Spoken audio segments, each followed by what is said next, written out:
अनपेक्षित प्रेम भाग 14। महेंद्रसिंहने सांगितल्याप्रमाणे डोंगराची वाट अतिशय अरुंद आणि अवघड होती। प्रत्येक पाऊल सांभाळून टाकावे लागत होते। एवढा वेळ गप्पा मारीत चाललेला ग्रुप आता फक्त पायाखालच्या वाटेवर लक्ष ठेवून चालत होता।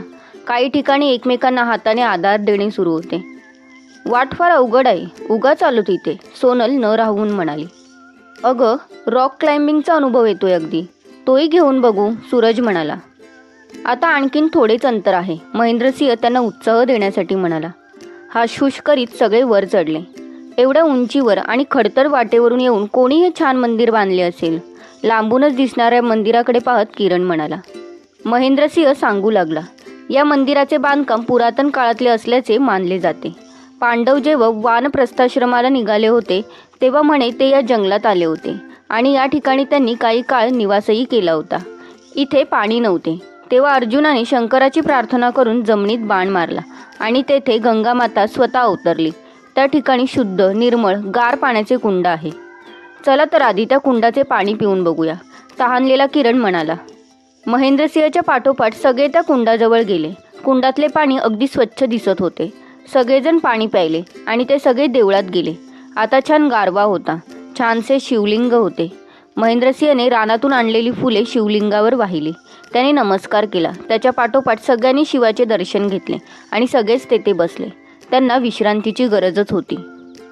इथून आता सरळ घरीच जाऊ, आजच्या रात्रीचा फक्त स्टे करावा लागेल, उद्या दुपारपर्यंत आपण घरी जाऊया, महेंद्रसिंह म्हणाला। दादासाहेब, खरोखरी आमची ही ट्रिप अविस्मरणीय झाली, वाटते अजून थोडे दिवस जंगलात राहावे, आदिनाथ म्हणाला। जंगलाचे हेच वैशिष्ट्य आहे, त्याची गोडी लागली की जंगल सोडणे जीवावर येते। पण आता आपल्याला निघावेच लागेल। आमच्या गावची जत्रा 3 दिवसांवर आली आहे। जत्रेच्या तयारीवर लक्ष ठेवावे लागणार आहे आम्हाला। सरकार, मधल्या वाटेनं गेलो तर? माधूने विचारले। चालेल, वाट थोडी बिकट आहे, पण आत्तापर्यंत तुम्हा सर्वांना अशा वाटेने चालण्याची सवय झाली आहे। त्या वाटेने आपण उद्या सकाळीच पोहोचू। अशाच काहीशा गप्पा सुरू होत्या। मध्येच सोनल पायलला म्हणाली, पायल, चल थोडे फ्रेश होऊया। चालेल, पायल म्हणाली। दोघीजणी उठल्या। कुठे ग? सूरजने विचारले। आलेच, सोनलने उत्तर दिले। पायल आणि सोनल कुंडाजवळ आल्या। तेथूनही खालचे सृष्टी सौंदर्य अतिशय सुंदर दिसत होते। खोल दऱ्यातून दिसणारी नयन मनोहर हिरव्या रंगाची झाडांच्या पानांची वेगवेगळी रूपं, खूप सुंदर दिसत होते ते दृश्य। उन्हाचा चटका जाणवत नव्हता। गार वारा अंगाला अजूनही झोंबत होता आणि त्याचमुळे असेल अजिबात थकवा जाणवत नव्हता। पायल, कमॉन, आवरूया। सोनलने आपला गॉगल कुंडाच्या कड्यावर ठेवला आणि ती तोंड धुवू लागली। त्याचवेळी हाताचा धक्का लागून गॉगल कुंडात पडला। पायल, अगं, माझा गॉगल पाण्यात पडला, बाजूला ठेवायचा होतास, लक्षात नाही आले ग। जाऊ दे आता, जाऊ दे, नो नेवर। अगं, सूरजने गिफ्ट दिलेला आहे तो, तसाच कसा जाऊ दे? मग आता काय करणार? काढायचा गॉगल, दुसरे काय? अगं पण मी काढते, तू थांब इथेच। कपडे भिजतील, चेंज करते ग नंतर, पण तो गॉगल तसा जाऊ देणार नाही मी। थांब, मी पण येते, दोघी मिळून शोधूया। पायलनेही ओढणी काढून बाजूला ठेवली। दोघी कुंडात उतरण्याच्या तयारीत होत्या आणि त्याचवेळी मागून जोरात आवाज आला, थांबा। त्या आवाजात एवढा धाक होता की दोघीही जागच्या जागी थांबल्या। त्या आवाजाने देवळात बसलेले सगळेजण बाहेर आले। काय झाले दादासाहेब? सूरजने विचारले, पण त्याच्या प्रश्नाकडे दुर्लक्ष करीत महेंद्रसिंह त्या दोघींजवळ आला आणि त्याच जरबेच्या आवाजात तो म्हणाला, एकदा सांगितलेले समजत नाही, काय करीत होतात तुम्ही? माझा गॉगल पाण्यात पडला आहे, तो काढायचा म्हणून। बोलता बोलता सोनल थांबली। म्हणून पाण्यात उतरत होतात, कोणाला न सांगता? किती वेळा सांगायचे तुम्हाला, आम्हाला विचारल्याशिवाय काही करू नका? पण यात विचारण्यासारखे काय आहे? सोनल वैतागून म्हणाली आणि तिचा तो वैतागलेला स्वर ऐकून दादासाहेबांचा पारा जास्तच चढला। त्यांना खूप राग आला होता आणि त्याच रागात तो बोलला, हे कुंड किती खोल आहे याची कल्पना आहे? म्हणे विचारायचे काय त्यात? गेला असतात ना खाली तर पुन्हा वर दिसला नसता। यातले अंतरप्रवाह कसे आहेत कल्पना नाही ना, मग बोलायचे नाही। सूरज, तुझ्या या 2 मैत्रिणींना सांगून ठेव, उगाच मला राग येईल असे करू नका। त्यांचे शहाणपण तिकडे शहरातच वापरा। माझा शहाणपणा काढण्याची आवश्यकता नाही, तुम्ही अतिशहाणा आहात हे दिसतेच आहे, महेंद्रसिंह म्हणाला। महेंद्रसिंहने दोघींना संबोधून बोलल्याने आता पायलही संभाषणात उतरली आणि रागात म्हणाली, हे पहा, आमचा जीव आहे, गेला तरी आमचाच जाणार, तुम्ही उगाच काळजी करू नका। यापुढे आम्हाला काही झाले तर आमची जबाबदारी। तुमची अरेरावी तुमच्याजवळ ठेवा. आता महेंद्रसिंहला खूप राग आला आहे हे सूरजने ओळखले. तो सोनल आणि पायलला म्हणाला, तुम्ही दोघी काहीतरी बरळू नका. दादासाहेबांची माफी मागा. तुम्ही आधी चूक करता वर त्यांनाच बोलता. माफी मागा आधी. महेंद्रसिंहच्या जवळ जात सूरज म्हणाला, दादासाहेब तुम्ही प्लीज शांत व्हा. या दोघींच्या नाकावर राग नेहमी बसलेलाच असतो. त्यांना समजत नाही आहे त्या काय चुकतायत. तुम्ही मनाला लावून घेऊ नका प्लीज. त्यांच्या वतीने मी तुमची माफी मागतो. का तुम्ही सॉरी का म्हणता? त्यांना बोलता येत नाही? त्यांचा जीव वाचवण्यासाठीच मी बोललो होतो ना. किरण आदिनाथ पायलच्या आणि सोनलच्या जवळ गेले. दोघींनी चटकन सॉरी म्हणा आणि हे भांडण इथेच थांबवा आधी. दादासाहेब तुमच्या भल्यासाठी बोलले. अरे पण नाही आणि बीड नाही. से सॉरी राईट नाव, किरण म्हणाला. महेंद्रसिंहला खरोखरी त्या दोघींचा खूप राग आला होता. कुठून बुद्धी झाली आणि यांना बरोबर घेण्याची परवानगी दिली आपण सूरजला. या मुलींना कसे बोलायचे हेही समजत नाही. आपल्याला अडाणी म्हणतात. खेड्यात राहणारे म्हणजे अडाणी असा गैरसमज दिसतोय यांचा. दादासाहेब प्लीज तुम्ही राग मानून घेऊ नका, आदिनाथ म्हणाला. पायल, सोनल चटकन सॉरी म्हणा. सोनल तू केलेला दादासाहेबांचा अपमान मलाही सहन झालेला नाही, सूरज जवळ येत म्हणाला. पायलने आणि सोनलने एकमेकींकडे पाहिले आणि त्या एकाच वेळी म्हणाल्या, सॉरी. दादासाहेब आता तरी राग सोडून द्या.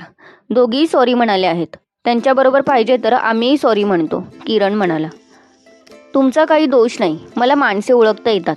या दोघींना आधीच ओळखले आहे. जाऊ दे, चला इथून, म्हणत महेंद्रने तो विषय तेथेच सोडला. तरी मनातून तो खूप नाराज झाला होता. दादासाहेब इथून कधी निघायचे? वैभवने विचारले. महादू जेवणाची तयारी करतो आहे. जेवून निघूया. पुन्हा एकदा सर्वांना सांगतोय, इथे जपून राहा. आमच्याबरोबर तुम्ही आलात.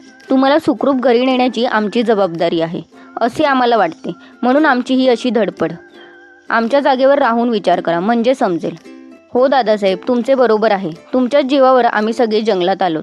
नाहीतर एवढे धाडस आम्ही केलेच नसते, देवीदास म्हणाला. जाऊ दे, झाले गेले विसरूया सगळे. आत्तापर्यंत एवढा एन्जॉय केला आहे, त्याला गालबोट नको, आदिनाथ म्हणाला. पायल आणि सोनल दोघी एका बाजूला जाऊन बसल्या होत्या. त्या दोघी रागात होत्या. खरेच ग, त्या माणसाला बोलण्याची अक्कल नाही, सोनल कुजबुजली. सोनल जाऊ दे ना, पायल म्हणाली. अगं आपले चुकले मान्य आहे, पण त्यानेही सांगायच्या पद्धतीने सांगायचे होते ना. उगाच आरडाओरडा केला.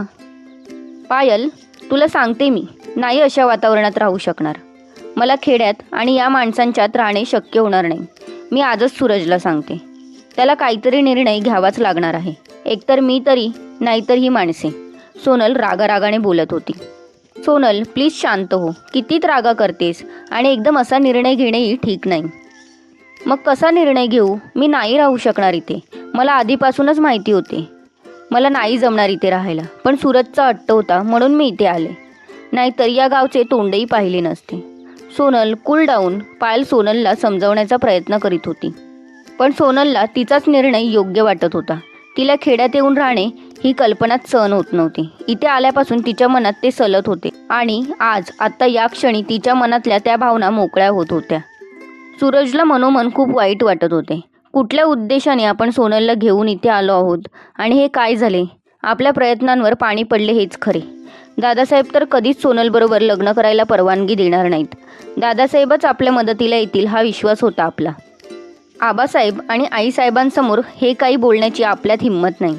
आपला सगळा भार होता तो दादासाहेबांवर आणि सोनलने दादासाहेबांनाच दुखावले. आता कसे होणार?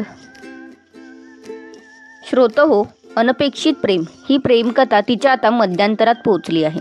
आता पुढे सूरज आणि सोनलच्या प्रेम संबंधाचे काय होईल? शिवाय पायलच्या आयुष्यात सुद्धा काय बदल घडणार आहेत हे जाणून घेण्यासाठी कथेचे पुढचे भाग पाहायला विसरू नका. पुढे ही कथा अजूनच रोमांचक होत जाणार आहे. त्यामुळे अजून सबस्क्राईब केलं नसेल तर नक्की सबस्क्राईब करा. ज्या श्रोत्यांनी आधीच सबस्क्राईब केलेले आहे त्यांचे मी मनापासून आभार मानते. तुम्हाला ही कथा कशी वाटते हे आम्हाला आवर्जून कळवा. आपल्या मित्रमैत्रिणींसोबत शेअरसुद्धा करा.